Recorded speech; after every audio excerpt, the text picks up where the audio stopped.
Estás escuchando Pulso Femenino, el podcast donde buscamos repolitizar el feminismo amplificando las voces femeninas y diversas.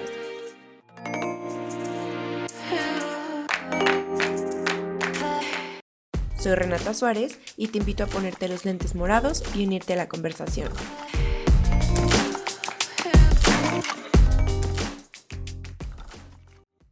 Hola, muchas gracias a quienes nos están viendo y escuchando. Bienvenidos a este primer episodio de Pulso Femenino, por y para mujeres. En este primer episodio vamos a hablar de la presentación y representación de la feminidad en redes sociales. Y mi invitada del día de hoy, gran fotógrafa y gran amiga también, Paola Bernal. Bienvenida. Muchas gracias, Reno. Un placer estar aquí. ¿Cómo estás, Pau? Muy bien. Cansada, pero bien dentro de lo que cabe. Qué bueno. Te invité porque eres lo que algunas personas llamarían una persona chronically online, lo cual quiere decir que pasas, como todos, mucho tiempo en redes sociales, pero algo que me parece muy interesante de tu forma de consumir redes sociales es que eres muy crítica con el contenido que encuentras, y eso me parece un punto de partida súper interesante para la conversación que vamos a tener el día de hoy. Me gustaría empezar a hablar, más que de redes sociales, entrar primero a tu concepto de feminidad. Pues para mí mi concepto de feminidad, aparte ha cambiado y ha evolucionado mucho, porque por supuesto como toda niña edgy de 12 años tuve mi etapa de I'm not like the other girls, ¿sabes? Entonces tuve esa etapa de usar negro y el rosa y todo lo que tiene que ver con la femineidad hegemónica. Y ya luego tuve mi crecimiento, mi madurez, vaya, y mi concepto de la feminidad ha cambiado muchísimo, especialmente para mí que estoy dentro de un espectro extraño con mi propio género, vaya. Y, o sea, para mí mi feminidad también se relaciona mucho al lugar al que vivimos, porque aun cuando yo tenga mi propio concepto de género y todo el show, pues la feminidad la sigo demostrando en mi día a día, vaya, en mi apariencia, si no por completo, pues sí tengo cierta feminidad hegemónica dentro de mi apariencia, dentro de mis comportamientos, y creo que es algo que se rige pues muchísimo por el país en el que vivimos también, porque pues es muy marcada la diferencia en el género, aún en la, pues sí, ¿no? En la sociedad en la que vivimos, aún dentro de la juventud un poco más que conoce un poco más de género, supongo, pues todavía tenemos esa cuestión de que la feminidad es cierta, tiene que ver un poco con esa parte de la delicadeza, de desafortunadamente los peligros que enfrentamos, de que pues no puedes salir a la calle, no te puedes arriesgar mucho, no puedes arriesgarte mucho si sales a divertirte o cosas así. La feminidad también, no para mí, pero sí para muchas personas todavía se sigue relacionando mucho con esa parte también de, ¿cómo se llama?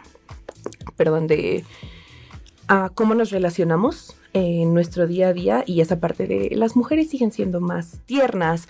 Incluso hace tiempo, bueno, tiene muy poco que visitamos una televisora muy grande, vaya, e incluso algo que se me hizo muy gracioso es que una de las personas nos decía, pues hemos descubierto que a las mujeres se les tiene que hablar diferente, que necesitamos un trato diferente con ellas. Para mí fue algo muy gracioso, porque pues mi concepto de feminidad es muy diferente para mí, porque es una resistencia. Para mí la feminidad en el país en el que vivimos, en la situación en la que vivimos, es resistir y existir al mismo tiempo, es mostrar que, vaya, somos capaces, somos igual de capaces, igual de inteligentes y tenemos las mismas posibilidades que cualquiera de nuestros compañeros varones. Para mí la feminidad es una lucha, es una resistencia, es experimentar mi expresión de género todos los días y tratar de mostrarle a la gente que puedo ser femenina a mi manera, y que no, mi feminidad no solamente es rosa o negra, sino que mi feminidad es increíblemente amplia. Me gusta, creo que es un concepto muy complejo y que, o sea, significa diferentes cosas para cada persona. Al final es un tema de expresión de género, que es un tema como muy amplio y es otro tema, pero traigo a la mesa el tema de la presentación y representación de la feminidad en redes sociales, porque creo que podemos coincidir en que hay un tipo de contenido, un tipo de personas que se hacen viral, sabes, como términos, palabras, que responden a ese concepto hegemónico de feminidad, y que creo que es interesante conocer el punto de vista de estas personas como tú, que están como deconstruyendo ese concepto y pensar en la feminidad desde otro punto de vista. Y es por ello que me gustaría que habláramos de, ahora sí, en redes sociales, ¿cuáles crees que sean como las diferencias en las que se expresa la masculinidad y la feminidad? Es que creo que en redes sociales depende mucho en qué lugar de las redes estás para descubrir qué es la masculinidad y la feminidad para muchas personas. Si estás dentro de un espacio más conservador, si estás dentro de un espacio más restrictivo, usualmente la feminidad se va a relacionar con las tradwives, que son como las mujeres tradicionales, por así decirlo, que son las mujeres que quieren, no sé, tener una familia grande, que quieren tener 5 hijos, que ven su feminidad desde esa parte súper hegemónica, de ser muy pulcras, de estar constantemente arregladas, de servir, pues sí, a su familia, a sus maridos. Si vemos la masculinidad desde la parte de ellos, pues es esa parte de ser el proveedor, de ser el hombre alfa, el que da el dinero, el que aparte tiene que tener igual cierto estereotipo dentro de su, pues sí, de su forma física, ¿no? Hombres que tienen que ser fuertes, que tienen que ser por alguna razón carnívoros, que es una cosa muy extraña que se ha dado en el internet, que tienen que ser fuertes y masculinos y que, no sé, dicen, nosotros no aceptamos la masculinidad actual, regresemos a los valores tradicionales. Pero luego te vas a espacios súper abiertos del internet, súper pro LGBT, pro todo lo que pasa, y la masculinidad para alguien es performar y salir todos los días y ponerse una falda y decir, y aún así yo soy un hombre y yo me siento como varón y mi expresión de género es esa, o mi expresión de género es más complicada y hoy digo, y hoy me siento como más como un varón que como una persona femenina. Y si te vas a la parte de las personas femeninas, pues también, insisto, esa ya ni siquiera es decir hombre o mujer, es personas que se identifican más con lo femenino, personas que se identifican más con lo masculino, que caen fuera del concepto binario. Entonces creo que dependiendo mucho en qué parte de internet estés, vas a tener tus definiciones de qué es lo masculino y qué es lo femenino. Sí, totalmente. O sea, creo que este fenómeno se me hacía interesante y que habláramos de cómo, por ponerte un ejemplo, ¿no? O sea, las figuras de influencers, cómo cambia el contenido de las influencers que son femeninas con los influencers que son masculinos, y cómo las audiencias también pues se adaptan a ese tipo de contenido, pero que también empiezan como a exigir una alineación pues como sexogenérica, ¿no? O sea, que no les gusta por norma general, ¿no? O sea, hablando de las grandes mayorías, una mujer que habla de fútbol o un hombre que habla de maquillaje, como que son cosas que empiezan a conflictuar a las audiencias.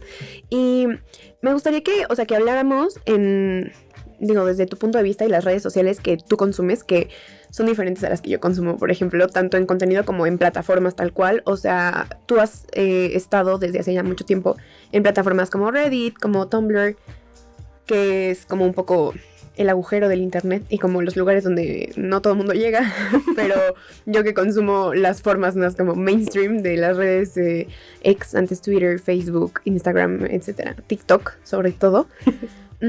A mi parecer, creo que las influencers mujeres suelen tener una audiencia femenina que se identifica con ellas en un nivel como aspiracional, ¿no? Siempre son súper delgaditas, súper guapas. Creo que también ahí entra como un factor de lo socioeconómico. O sea, a mí no me ha tocado ver un influencer que no sea de clase alta o clase media alta, si es que queremos meter ese concepto. Entonces creo que se vuelve algo muy aspiracional en muchos planos, pero el tema de las mujeres creo que es como quiero ser más flaca como ella, quiero ser más bonita como ella, quiero tener más cosas como ella. Mientras que los masculinos se convierte como en algo, o sea, que yo personalmente no entiendo, asumir que tú tampoco, pero que se va más a esta parte como de justo lo que decías, ¿no? Ejercicio y cómo hacer negocios y haz dinero en 2 pasos. Entonces que a mí me parece muy interesante este como espectro en el que encontramos dónde están los intereses tanto de las influencers como de las audiencias que siguen a las mujeres y cómo existe en ese mismo espectro intereses, expectativas y aspiraciones completamente diferentes para los varones que son influencers. Y creo que es particularmente preocupante que este tipo de contenido esté teniendo un auge muchísimo más grande. Porque siento que estamos como que tomando muchos estereotipos de los 2000 y que ya estábamos superando, entre comillas, y los empezamos a regurgitar otra vez de una forma tal vez más bonita, con palabras más amables, no tan complicadas, por así decirlo, ¿no? Que ahora ya no es como, no sé, pasa al gimnasio y no, ahora tienes que ser un gym bro y tienes que estar comprometido con la vida del gym bro. Y si no tomas todos los días un licuado de plátano con sardinas y 40 kilos de atún, entonces ya fracasaste como gym bro. Que también se me hace muy extraño, como esa forma de encasillarnos dentro de estos trends que vemos online, que tenemos esa necesidad de comunidad, de pertenencia, que entonces no podemos, o somos A o somos B.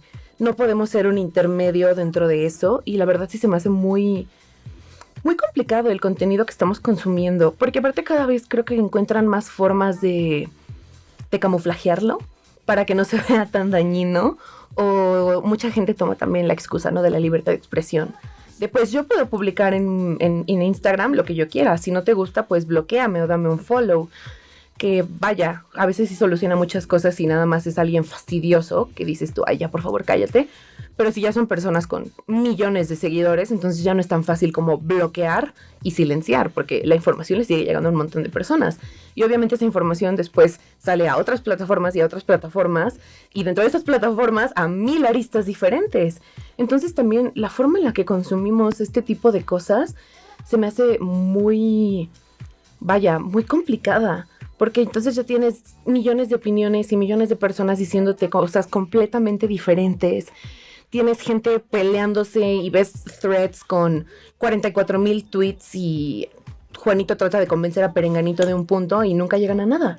Entonces, no sé, a mí se me hace bien extraño ver esta, no sé cómo decirlo, pero esta devolución, por así decirlo, que hemos visto en internet, donde por un periodo de tiempo ya estábamos superando todo esto, por así decirlo, y ahora como que regresó con más fuerza. Lo podemos ver, por ejemplo, con influencers como pues, el Temach, ¿no? Que es como el más obvio, que hace, no sé, tal vez 5 años hubiera sido de, este perdedor, ¿qué le pasa? Y ahora lo querían llevar a la Magic y lo quieren llevar a 1000 convenciones y te lo quieren poner en todos los teatros del país. Estuvo en el Metropolitan. Ajá, y es increíblemente preocupante para mí que por pura codicia permitamos que estas personas puedan expresarse y puedan tener muchísima más atención de la que ya tienen. Porque, insisto, para mí simplemente es regurgitar temas y cosas de las que ya hemos hablado, pero ya en palabras más bonitas o viéndolo más bonito.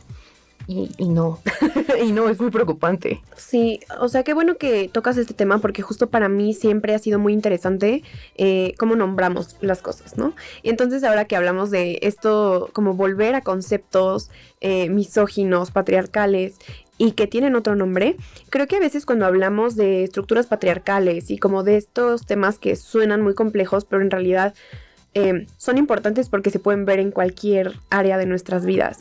Y entonces yo creo que a veces nos cuesta trabajo ver qué tan importante es saber identificar las palabras que usamos para nombrar ciertas cosas y cómo eso puede, simplemente como nombras algo lo puede convertir en algo peligroso. O sea, ahorita que hablabas pensaba en este tema, ¿no? De la energía femenina y la energía masculina. Y entonces como esta idea de, no, mujer, tú si eres una mujer de alto valor, tienes que el hombre te pague todo cuando sales y que una serie de conceptos medio raros que al principio suenan a otra cosa, pero que de fondo no son más que este, ¿sabes? Sistema binario de catalogar, estas son conductas femeninas, estas son conductas masculinas. Y además, lo que me parece todavía más peligroso, adjudicarle un valor, ¿sabes? Mujer de alto valor, que es una cosa como súper rara, igual que decir hombre de alto valor, que es algo que el Temach dice todo el tiempo. Uh-huh. Entonces, creo que seguir como con las mismas conductas y ponerle diferentes nombres, no estamos avanzando, simplemente estamos como renombrando conductas que ya existían y que deberíamos entender por qué son dañinas. O sea, hablar de esto es lo que debería hacer la mujer, esto es lo que debería hacer el hombre. Incluso, por ejemplo, en las relaciones heterosexuales se convierte en algo como súper raro de decir de que el hombre tiene que hacer esto en una relación, la mujer tiene que hacer esto otro. Y creo que también algo de lo que hemos hablado y que me parece muy interesante es de pues esta radicalización de las ideas, que estar en redes sociales es un arma de doble filo porque pues es un espacio con mucha información, con mucha libertad de expresión, entre grandísimas comillas, creo yo. Sí.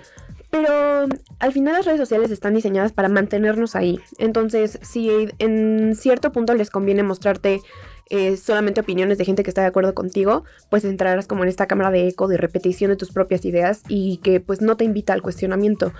O si identifican que lo que te mantiene ahí es pelearte con gente que opina diferente, pues te mostrarán todas las opiniones de gente que opina diferente. Entonces ahí estás tú peleándote en Twitter con quién sabe quién. Y entonces es como algo que pues que se convierte en conductas que a mi parecer, como suceden en espacios digitales, les restamos importancia, pero yo creo que al final son nuestras nuevas plazas públicas, ¿sabes? Y sí dictan en gran manera cómo nos relacionamos con otras personas. Solo que como no estás viendo una cara, es mucho más fácil como poner un comentario. Y creo que de ese, pues, o sea, como de esos conceptos peligrosos que estamos trayendo del pasado y poniéndole otro nombre de lo que te digo, ¿no? De que energía masculina, energía femenina. Pues surgen problemas mucho más graves y mucho más profundos. O sea, este tema de girl math, girl dinner, que son cosas como divertidas hasta que ya no son tan divertidas. Y quiero que hablemos de esto porque para mí sí es importante que seamos críticos con lo que consumimos en redes sociales y que sí te puedes reír, pero que también tenemos que pensar en el trasfondo de esas cosas. A mí hoy no me parece como gracioso, no apela a mi parte como, ¿sabes? De reírme de un video que habla de que es girl math porque las mujeres no sabemos sumar, ¿no? O estos videos de girl math es gastarte el tope de tu tarjeta de crédito porque necesitas comprar maquillaje para sentirte bien contigo misma, ¿no?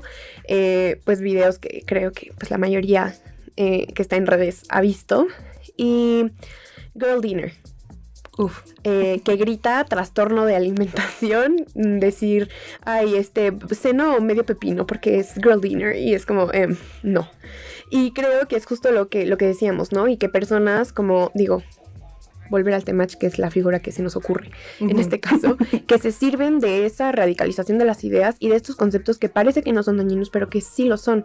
Y que desde nuestro punto de vista, con un ojo diferente para las redes sociales que el resto de las personas que a lo mejor no entienden bien cómo funcionan, nosotras podemos ver cómo es que pues no está ni siquiera en discusión si el discurso del Temach es un discurso misógino o no. Pero tú lees los comentarios y entiendes que la gente sí confunde los términos, sí confunde los conceptos. No ve por qué está mal que diga que una mujer con vida sexual activa, ¿sabes? Vale menos que una mujer que no tiene vida sexual activa. O sea, como un montón de cosas que justo como dices son muy peligrosas y que creo que tendríamos que ser más críticos al consumirlos.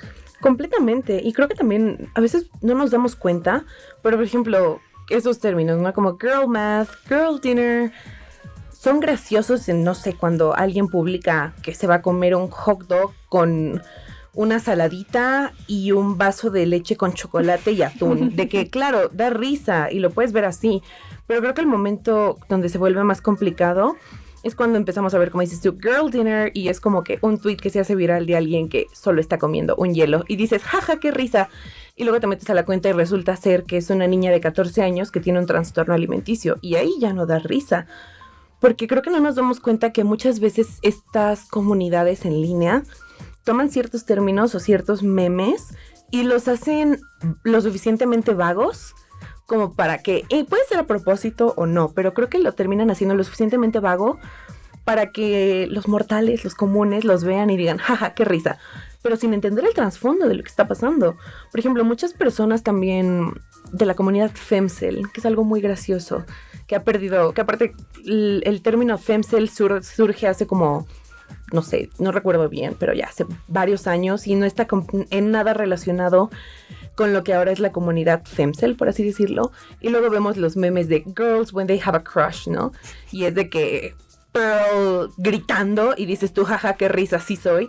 Pero no te das cuenta de dónde está saliendo ese meme y que tal vez está saliendo de una comunidad de mujeres femcels que quieren esa atención de parte de hombres, no sé, que tienen ideas racistas o que tienen ideas misóginas. Entonces no nos damos cuenta y compartimos ese meme porque nos da risa, pero no nos damos cuenta de dónde viene. ¿Cuál es el problema que venga de una comunidad así? Porque son comunidades que, como dices tú, se alimentan las unas de las otras y pierden la noción de lo que realmente está pasando allá afuera y de lo que es como la vida. O sea, yo he visto cuentas de niñas de 14 años que suben fotos suyas con slurs, con nombres peyorativos y que tratan de apelar a una audiencia de hombres que, vaya, no las va a tratar bien, que al contrario, las van a vulnerar. Y no nos damos cuenta que esas comunidades están ahí, que existen, y a veces se vuelven virales sus publicaciones o sus tweets por las razones incorrectas. Y lo peor de todo es que como no sabemos convivir en internet, en vez de ignorar o en vez de bloquear y reportar lo que hacemos, pues vamos y le apilamos a la niña de 14 años 44,000 comentarios, le decimos 1,000 cosas horribles y esperamos que eso solucione todo. Cuando al contrario, lo único que hace es empeorarlo. Pero es nuestra falta de educación, el no saber cómo utilizar internet, el que las redes sociales nos enfrasquen tanto, que justamente es eso. Si sabe X, o antes Twitter, que te vas a pelear con alguien porque tiene ideas contrarias a las tuyas, pues te va a dar esos tweets para que tú estés en la red y estés dándole ese engagement. Y el desconocimiento de cómo hacernos responsables y cómo ser usuarios responsables de internet nos lleva a este tipo de cosas. Y a mí se me hace muy peligroso, francamente. O sea, es muy peligroso que no sepamos usar redes sociales, que les estemos dando este tipo de uso que no nos beneficia en absoluto. Claro, o sea, ahorita escuchando sobre las comunidades, que creo que eso es algo interesante de explorar también, porque no es del conocimiento de todas las personas que usan redes sociales que sí existen comunidades concretas de que producen cierto contenido, que comparten cierto contenido. Entonces tú como usuario, llamémosle como promedio de una red social, te encuentras con un contenido que, como tú dices, o sea, en realidad tú no entiendes el trasfondo porque tampoco es como que te interese meterte a ver qué cuenta lo compartió, de dónde salió, ya sea un meme, un artículo, lo que sea, ¿no? Y yo sí creo que justamente, o sea, aterrizando esta parte como de las comunidades, del contenido que se distribuye pues al final con una intención, ¿no? Que no es contenido que se cree de manera aleatoria. Al final, detrás de una cuenta siempre hay una persona que tiene ciertas ideas, que tiene ciertas inclinaciones políticas, que tiene ciertas creencias. Y creo que en el momento en el que creemos que no es así, es donde empieza a haber un conflicto, porque no estamos entendiendo realmente cómo se existe dentro de redes sociales. Y a mí creo que en este sentido me parece muy interesante tu experiencia con diferentes comunidades y hemos tenido conversaciones muy peculiares sobre lo que uno de repente se encuentra, pero sí creo que puede ser desde algo gracioso hasta algo que ya no es tan gracioso. La gente que ya pues lleva tiempo en redes sociales recordará cuando estaba esto de páginas pro anorexia y pro otros trastornos alimenticios que además tienen un target inherentemente femenino, que es pues parte de los problemas, y que parecería que ya superamos esa parte de identificar contenido que promueve actitudes, conductas que incluso vulneran tu salud, pero luego me vuelve a aparecer un video de una niña que desayuna un huevo cocido y medio pepino y le ponen el comentario de que pasa la receta y yo, ok, tal vez no lo hemos superado. Y creo también que este espectro de lo femenino y lo masculino que hablábamos en redes, vemos mucho este contenido, como decías al principio, de los gym bros y como de proteína y calcula tus macros y como un montón de cosas que si no las controlas y si no los haces Si no sigues esa conducta, digamos, para mejorar tu salud, creo que rápidamente se puede convertir en otra cosa. Y pues este discurso que creo que hace enojar mucho a las personas porque no se dan el tiempo de escuchar como la razón detrás de este discurso, que es el florecimiento de la vigorexia en redes sociales. Digo, para quien no lo sepa, la vigorexia pues es este trastorno alimenticio de obsesión con las calorías, con el ejercicio, con ser sano. músculo, con ser sano, entre grandísimas comillas justamente, porque pues ya se convierte en un trastorno en el momento en que es obsesivo y que puede resultar contraproducente con tu salud, ¿no?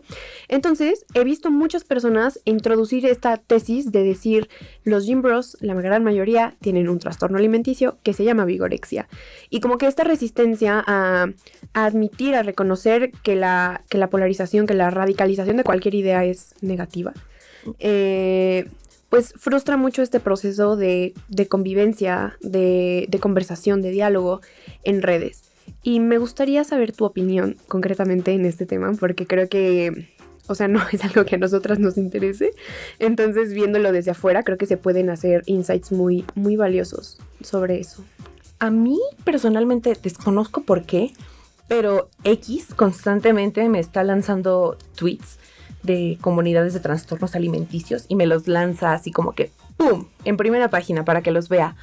Y no sé por qué a mí me da mucho por meterme a las cuentas, porque sí me interesa saber como qué es lo que está pasando, qué es lo que están diciendo, por qué lo publican, por qué esto. Entonces siempre estoy como que viendo qué es lo que está diciendo la gente, por qué lo están diciendo así. Y algo que se me ha hecho bien curioso en relación a este caso de los gym bros es que veo que mucha gente en estas comunidades de trastornos alimenticios los toman como ejemplos también. O para estas personas es algo también gracioso, como, jaja, los gym bros son como nosotros. Y entonces, o sea, recién me acaba de salir un thread hace como 2 días de alguien en una de esas comunidades que decía así como que cosas que hacen los gym bros para conseguir los macros. Y publicaban videos de gente en TikTok que, insisto, es de como que me hice un licuado en la mañana de 500 mililitros de Red Bull, 500 mililitros de Monster, una lata de sardinas y 400 gramos de yogurt con extra proteína. Y la gente en los comentarios es de, jaja, soy yo. Y se me hace tan extraña esa parte tanto de tomar ese contenido y en vez de, porque muchas personas dicen, es justo lo de que los gym bros no saben que muchos no saben que viven un trastorno alimenticio. Y estas personas que los ven así como que, amigo, primo, tú y yo estamos en las mismas, que se me hace muy triste, por así decirlo, el que veamos este tipo de contenido y en vez de preocuparnos, en vez de decir, vaya, no deberías estar dándole eso a tu cuerpo por tratar de cumplir un estándar falso, real, completamente creado por nosotros, pues la gente lo ve dentro de estas comunidades y se ríen y les da risa y dicen, es que yo también hago lo mismo, pero al otro lado, ¿no? Al otro extremo. Y es bien preocupante, o sea, insisto, no tengo otra forma de expresarlo. Para mí es muy preocupante que estemos dándole paso a que esas conductas se vean no nada más aceptadas, sino darles como más ese... Lo estás haciendo bien, me está dando risa, me estoy identificando, por favor sigue subiendo este tipo de videos. O sea, creo que para mí ese es el meollo del asunto. El hecho de que consumamos ese contenido, sepamos que no es contenido que deberíamos estar consumiendo, que alguien debería estar publicando, porque lo único que está haciendo es seguir compartiendo ideas y mensajes potencialmente peligrosos y que solo lo veamos y digamos, jaja, yo. Es muy preocupante para mí, porque entonces no estamos deteniendo nada. Porque insisto, entonces ya no es esta cuestión de ignoro, bloqueo y reporto y entonces que el internet se haga cargo de eso, ¿no? Sino que es una cuestión de lo veo, lo comparto, lo comento, se lo mando a mi abuelita casi, a ver, para que mi abuelita también me dé su opinión. Y no, hay cosas en internet que simplemente debemos ignorar, bloquear, reportar. Tan simple como ignorar, bloquear, reportar. Claro. Porque si les damos más atención, pues va a seguir creciendo y va a seguir siendo un contenido que se consume ampliamente. Sí, o sea, creo que justo en lo que mencionas veo dos problemas. O sea, el primero sería para mí, la conducta que yo más he visto es como esta perspectiva individualista de decir como, es que yo sí veo un video de una dieta de una persona que claramente tiene anorexia, pues a mí no me impulsa a tener anorexia.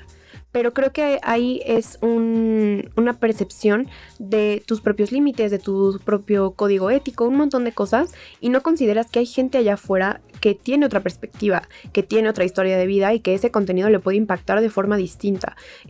Yo te puedo hablar por mí, o sea, yo un video de un gym bro que está diciéndote de que comiste una pechuga empanizada, estás mal. Tú tienes que comerte de que el pollo casi que crudo. Pues a mí no me provoca nada porque no me siento aludida. Pero hay mucha gente que podrá ver ese video y que nunca en su vida se vuelva a comer una pechuga empanizada, ¿sabes? Entonces, digo eso en un tema como muy burdo, pero cuando lo transportas a temas mucho más importantes como los que hablábamos de los trastornos alimenticios y los graves, ¿sabes? O sea, la anorexia que mata personas es algo que se convierte muy delicado, y esta perspectiva de como a mí no me afecta, entonces no lo ignoro, no lo bloqueo, no lo reporto. Es esta cadena, ¿no? De que al final las redes sociales funcionan por engagement, y mientras más gente ve algo, mientras más gente comparta algo, mientras más gente comente algo, pues se aumenta el alcance, y mientras más personas, mientras más usuarios alcance ese contenido, más probabilidades hay de que hay alguien que sí le afecte, alguien que sí se sienta aludido, alguien que sí, sabes, que sí ponga en práctica esas conductas. Creo que ahí está el riesgo. Y el segundo problema como grande que veo es esto que hablabas justo de los estándares de belleza, que obviamente pues hay una gran diferencia entre los estándares a los que están sujetas las mujeres y los hombres en redes sociales sobre todo, pero creo que sí es como un volver a cuestionarnos por qué deberíamos vernos así, ¿no? ¿Quién nos los está pidiendo? ¿A quién les sirve que todas nos estemos muriendo por vernos de cierta manera? Y aquí digo, por poner un ejemplo, ¿no? De las cosas que yo veo en redes, es que hay un podcast, no sé si lo conozcas, que se llama 6 de Copas. La verdad es que nunca lo he visto, pero me aparecen de pronto como fragmentos en TikTok, que son 6 amigas que hablan pues de cosas, ¿no? De temas muy, muy variados.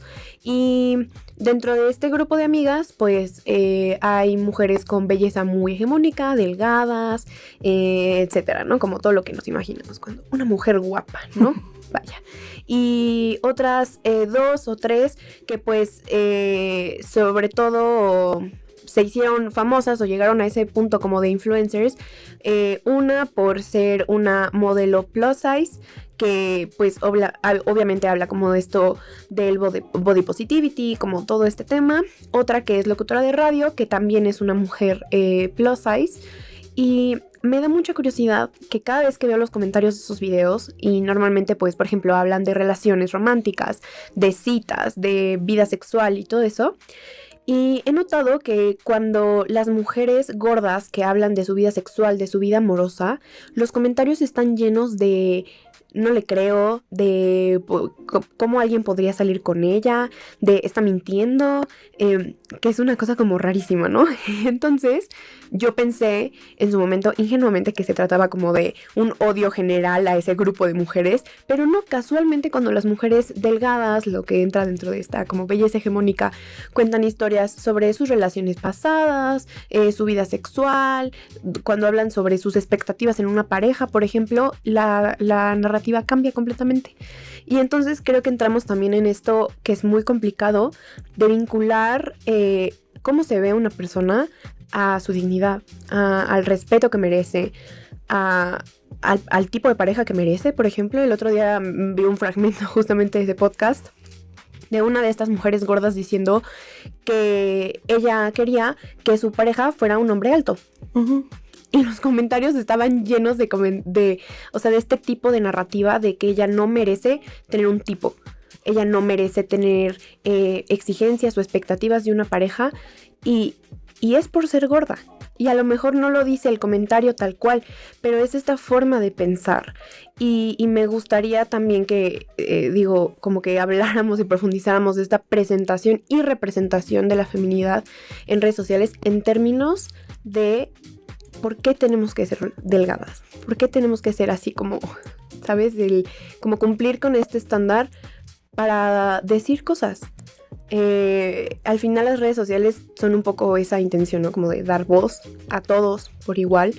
Y creo que empieza a haber una desventaja desde que favorecemos la opinión de gente que encaja con ciertos estándares de belleza, cuando es algo que no está relacionado para nada con la opinión que pueden emitir, con el valor de una opinión, con la agencia que tienen para emitir una opinión. Tú, con el tipo de contenido que consumes, ¿cómo percibes este fenómeno? A mí se me hace muy extraño el que asociemos nuestra apariencia con nuestros valores, con nuestra ética y con nuestra moral, porque entonces ahí empezamos a determinar un buen de cosas que no tendrían por qué estar determinadas de esa forma.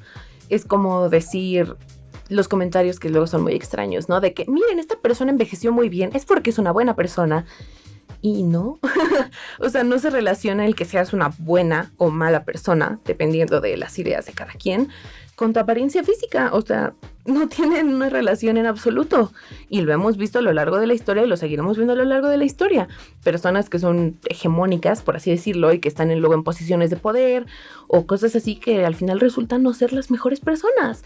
Y al revés. Entonces, para mí también es muy complicado y es muy extraño ver esa vara que le ponemos a la gente de si cumples con mis estándares físicos, entonces sí tienes derecho a dar una opinión, a poder tener una conversación, pero si no cumples con esos estándares físicos que yo tengo en mi cabeza, entonces ya no tienes derecho a dar una opinión, lo cual se me hace muy extraño. Y curiosamente ayer platicaba de eso con mi mamá y le decía que, por ejemplo, en algunos países asiáticos tienen esa tendencia a que las mujeres sean muy delgadas.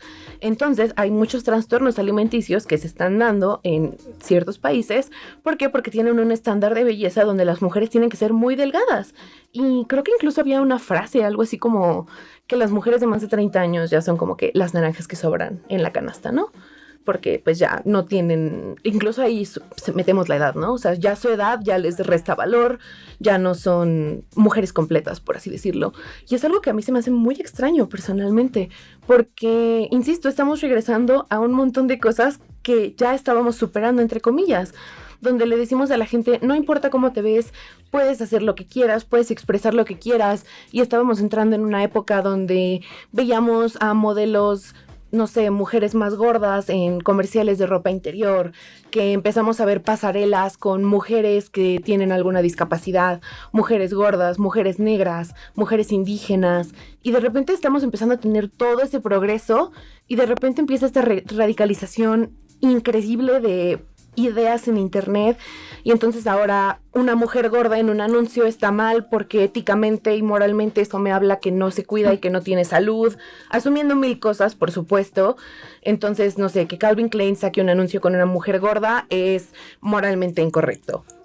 O sea, no puede hacer eso Calvin Klein, porque entonces ya está promoviendo la obesidad y está promoviendo que no nos cuidemos y mil cosas súper extrañas que no entiendo. Bueno, sí entiendo, es por la radicalización de las ideas y el alce de ideologías políticas, vaya, que se están alzando y nos están regresando otra vez a esos momentos bien oscuros. Y lo podemos ver, por ejemplo, en otro tipo de temas, ¿no? Hasta lo podemos ver en legislaciones. En Estados Unidos también se están haciendo muchas legislaciones para que las personas trans ya no puedan tener acceso a ciertos derechos. En Reino Unido está pasando lo mismo. Entonces estamos haciendo este retroceso de ideas que ya está teniendo repercusiones reales. Para mí eso es muy preocupante, porque todo el progreso que teníamos, que aparentemente existe en ciertos lugares del internet, pues no se está reflejando en la vida real. Y entonces desde que, a ver, entonces, ¿qué hacemos? Entonces, ¿sí puedo ser una mujer gorda y puedo ser feliz? ¿O tengo que ser una mujer gorda e infeliz y no puedo dar una opinión? Porque entonces ya mi cuerpo no machea, supongo, mi ética y mi moral y mis valores. Nunca voy a llegar a comprender como que esa discrepancia que existe de eres gorda, pues no tienes derecho a dar una opinión, eres flaca, bienvenidas sean tus opiniones. Yo creo que, o sea, tocas temas súper interesantes. Uno de ellos, como pues esta radicalización que se convierte en, pareciera un odio generalizado hacia un montón de grupos subalternizados, ¿no? O sea, de pronto ya regresamos de que a la gordofobia, a la transfobia, a la homofobia, etcétera, etcétera, etcétera. Y a mí me parece muy interesante justo hablar de esta como suerte de excusa de usar la salud para criticar la apariencia de alguien más, y que es algo que no... a ver, si queremos irnos como científicamente, no es correcto. A ver, un cuerpo con sobrepeso, un cuerpo obeso, pues obviamente tiene ciertas complicaciones, pero como no sé si decirlo, de fondo, tú no puedes juzgar la salud de una persona por cómo se ve. Yo he tenido amigas súper delgadas con los peores hábitos alimenticios que he visto en mi vida, que no hacen ejercicio, que comen fatal en el sentido de o muy poquito, o no comen verduras, o no hay como esa variedad. Y pues otros hábitos, ¿no? Que creo que también... fumar, beber alcohol, un montón de cosas en los que yo creo que como sociedad somos muy hipócritas, y yo siempre cuando tengo esta conversación con la gente, a mí me gusta compararlo con si tú ves una persona gorda y sientes la necesidad de decirle que cuide su salud. Eso querría decir que cuando ves a alguien fumando te acercas a decirle que no fume porque es malo para su salud. Que cuando ves a alguien bebiendo alcohol te acercas y le dices, oye, no tomes por salud. Pero son como una serie de conductas con las que parece que no tenemos ningún problema. Uh-huh. Entonces, creo que es ahí, como en esa doble moral de criticamos esto, pero es por su salud, a no criticar un montón de cosas que son, y comprobado, mucho más graves para la salud que el sobrepeso o la obesidad. Y se convierte en esto, pues como esta encrucijada que como persona gorda no puedes existir en el mundo sin ser criticada, ¿no? O sea, si tienes un cuerpo no hegemónico y tienes sobrepeso y te ejercitas, entonces te critican porque te ves muy mal ejercitándote. Qué hipócrita. Cuando una mujer gorda pide una ensalada en un restaurante es como de que, ay, ¿no? Qué falsa. ¿Cómo se va a comer una ensalada? ¿Sabes? Como una serie de conductas que no tendrían por qué estar vinculadas con nuestra percepción de esa persona, pero que sí están. Y creo que se trata también de fondo de que estamos asumiendo todo el tiempo. Estamos asumiendo por apariencia, por orientación sexual, por un montón de cosas que en realidad no deberían de importar en el momento en el que tú te generas una opinión de alguien. Pero creo que esa forma de relacionarnos se ha visto potenciada desde pues como la presencia de las redes sociales y el hecho de que son pues espacios digitales que sí pueden trascender a los espacios físicos. Y al punto al que quería llegar es que es peligroso no darnos cuenta que lo que pasa en redes sociales como que pensamos a veces que no existe en el mundo real, ¿sabes? Que lo que dices en redes, que lo que ves en redes está como en otro plano, o no sé cómo explicar a esta percepción de que las redes sociales no son reales, pero justo como mencionabas, y me parece importantísimo hacer hincapié en ello, el contenido que consumimos, el contenido que compartimos, qué plataformas se usan más que otras, por supuesto que tienen efectos en el mundo real. Y creo que en la medida en la que vayamos educándonos y alfabetizándonos digitalmente para entender que sí es importante lo que ves, lo que compartes, lo que creas, si es que resulta ser creador de contenido, por supuesto que tiene o puede tener efectos en el mundo real. Y pienso en fenómenos como pues el asalto al Capitolio en Estados Unidos, impulsado principalmente por un tweet, lo cual me parece como súper loco, pero pasó. Y o esta parte de que las legislaciones, ¿no? O sea, se promueve cierta opinión en un espacio digital y entonces lo usan como termómetro político de lo que debería pasar en el país. Y también en la otra cara de la moneda, ¿no? Que acabamos de vivir un proceso pues legislativo en Estados Unidos del baneo a TikTok simplemente porque TikTok era la cuna del contenido pro-Palestina. Entonces, creo que es importante saber cómo funcionan las redes sociales y también entender cuál es el efecto que tienen en el mundo real. ¿Qué opinión tienes sobre estas cosas que se han trasladado al mundo real? ¿Y cuáles crees que son los riesgos o cuáles son los temas que son peligrosos y a los que les debemos de poner atención? Más bien creo que sí sabemos del impacto que llega a tener las redes sociales en la vida real. Creo que lo podemos notar como en las cosas positivas, ¿no? Si hay como, no sé, algún fundraiser que juntó mucho dinero para, no sé, salvar la vida de alguien, para alguna cirugía, para cosas así, entonces ahí sí el impacto del internet es real. si, no sé, algún candidato independiente en algún lugar hizo sus campañas por redes sociales y ganó, entonces ahí el internet sí es algo real. Pero cuando hablamos de consecuencias negativas, no, de internet no sale. Lo cual a mí se me hace muy tonto, por así decirlo, una forma muy hipócrita de ver internet, donde nos queremos hacer responsables de nuestras buenas acciones, pero cuando ocurre una mala acción o algo así, entonces ahí el internet no es real y todo lo que ocurre en internet pues se queda en internet, lo cual es poco real, porque lo hemos visto, o sea, vaya, que existan influencers ya es una mera prueba de que la gente puede existir en internet y que su trabajo de internet se puede pasar a algo real. Que tengamos gente que empezó a grabar videos en su casa en 2009 con una camarita y ahora son personas súper famosas que ya tienen dinero y han viajado por el mundo y han conocido a millones de personas, es una prueba real de que lo que pasa en internet sale de internet y existe y ya tiene una vida propia fuera de internet. Entonces, como te he dicho, este tipo de comportamientos a mí sí se me hacen muy peligrosos.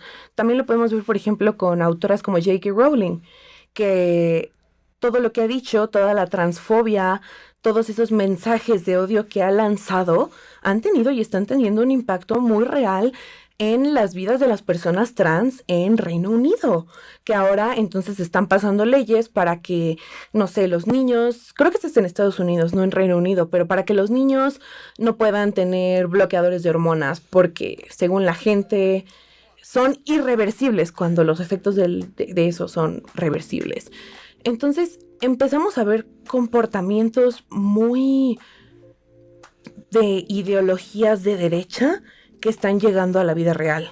Otro ejemplo muy grande lo veo es Milei. Vaya, logró ganar una elección. ¿Por qué? Porque se hizo de la fama en redes sociales. Y todo su chistecito empezó en redes y de repente el chiste dejó de ser chiste y ahora es presidente de un país. Y un país que, por lo que hemos visto, pues no le está yendo muy bien con su gestión. Entonces ese mito de querer creernos que lo que pasa en internet se queda en internet y de no querer responsabilizarnos de nuestras acciones, de el ser usuarios de internet, pues no, es muy irreal. Es muy irreal creer que lo que hacemos en internet no tiene un impacto. La verdad, sí se me hace que es una forma que vemos cómo todo se está saliendo de control y no queremos tomar responsabilidad. Y también le queremos aventar la responsabilidad a las empresas, ¿no? De que, bueno, pero es que tú, X, no bloqueas cierto contenido, entonces es tu culpa por dejar que este contenido pase. Y no lo voy a negar, claro, a veces las redes también tienen culpa por no poner las restricciones necesarias, pero si tú como usuario vas y ves algo que no debería estar en redes y vas y lo compartes y lo comentas, pues tampoco estás ayudándole mucho a la causa. Sí, es correcto. Creo que ya en algún momento habíamos hablado de esto, pero también, ¿no? O sea, como que esta mentira de pensar que las redes sociales son espacios públicos le ha hecho mucho daño a cómo la gente se comporta dentro de ciertas redes. A mí me parece muy importante recalcar que al final las redes sociales, la que quieras, son espacios digitales que tienen dueño y que por lo tanto obedecen ciertos intereses. Y entonces una plataforma prohibirá cierto contenido y cierto contenido no. Y que no debería ser nuestra brújula moral que prohíben o que no prohíben las plataformas. Creo que en el momento en el que queremos cargar la responsabilidad de lo de las empresas, perdemos esta parte de entender cómo es que nuestra conducta como consumidores, sobre todo de redes, puede moldear una opinión, un hecho, algo que pasa en el mundo real. Entonces, para mí, la conclusión de esta maravillosa conversación sería que definitivamente hace mucha falta como esta alfabetización digital, no solo en el funcionamiento de las redes, sino en saber cómo comportarte y no que exista como que un manual de usuario de redes sociales, porque pues también son espacios de expresión y uno puede consumir el contenido que prefiera, pero sí creo que la palabra clave es responsabilidad, ser consumidores responsables, y si vas a decidir consumir cierto contenido, pues tener en mente las consecuencias que eso podría tener, no solo en el espacio digital, sino en el espacio físico. Y creo que en el momento en el que nos empezamos a concientizar sobre cómo sí importa a qué le das clic, qué compartes, qué comentas, podemos crear espacios digitales y físicos mucho más seguros. Entonces, tú que eres una persona chronically online, pero no en la manera peyorativa, sino que para mí creo que tienes una forma muy, muy sana de manejar las redes. ¿Cuál sería una recomendación que podrías dar? Para mí algo que es muy importante en redes es cuestionar todo el contenido que consumimos. Vaya, si yo veo algo que no me gusta, a veces me cuestiono, ¿por qué no me gusta? ¿Por qué me causa conflicto este contenido? ¿Por qué me causa incomodidad? El decir, quiero compartir esto, pero ¿de dónde viene? ¿Quién es la persona que está detrás de esta cuenta? ¿Cuáles son sus ideas? ¿Qué es lo que me quiere decir? ¿Por qué quiere que yo comparta esto? ¿Por qué queremos que esto se haga viral? Para mí algo muy importante también es esa parte de reportar, bloquear, ignorar. Porque creo que también nos enfrascamos en peleas completamente innecesarias en internet. Para mí es desgastante ver a la gente pelearse y pelearse y pelearse y tener tuyo, tuyo, tuyo constante, cuando muchas veces podemos solucionar tanto con bloquear, reportar, ignorar. Porque aparte, justo estás consiguiendo eso, no le estás dando esa satisfacción a las personas de que se pelean contigo y de poder insultarte y de poder insultar lo que crees y lo que te importa. Claro, no, hay veces que es necesario también decirle a la gente, oye, lo que estás publicando tal vez no es la cosa más coherente, no es lo mejor. No digo que no, hay veces donde sí es necesario hacerle notar a alguien que lo que está publicando pues tal vez no sea la mejor cosa. Pero si nos damos cuenta que es alguien que está buscando un tipo de reacción de nosotros, simplemente es bloquear, reportar e ignorar. Para mí ha sido una brújula con la que me he regido por el internet y que ha hecho que internet sea un espacio increíblemente más disfrutable para mí. También creo que es muy importante no dejarnos llevar completamente por el algoritmo, el ser muy críticos en quiénes seguimos, en quién compartimos. Lo que te decía hace rato, simplemente checar quién lo está diciendo, por qué lo está diciendo, con qué motivos, cuál es la gran idea detrás del contenido que me está brindando. Y para mí eso es muy importante, pues digo, los tips básicos, ¿no? Lo de siempre. Ver quién me está dando esa información, ver si es información real, verificar, no confiar tanto en la inteligencia artificial, todo ese tipo de cosas que creo que hacen que la experiencia de cada persona sea muchísimo más disfrutable, que podamos utilizar las redes sociales como un espacio de educación y de ocio y que no sea un lugar al que digamos, no quiero entrar hoy a X porque me voy a pelear con Juanito 44. No le veo sentido a eso, francamente. Creo que es muy importante consumir críticamente, cuestionarnos y ser muy responsables con lo que vemos y tomar las decisiones correctas de decir, ¿vale la pena pelearme o vale la pena bloquear a esta persona? Completamente de acuerdo. Pues bueno, fotógrafa y amiga, muchas gracias por tu valiosa opinión. Espero que lo hayan disfrutado. Muchas gracias por acompañarnos. Yo lo disfruté mucho. Me gustó mucho hablar contigo. Y pues eso sería todo. Gracias, Pau. Muchísimas gracias, Reno, por tenerme. Lo agradezco muchísimo. Muchas gracias. ¿De qué? A ti.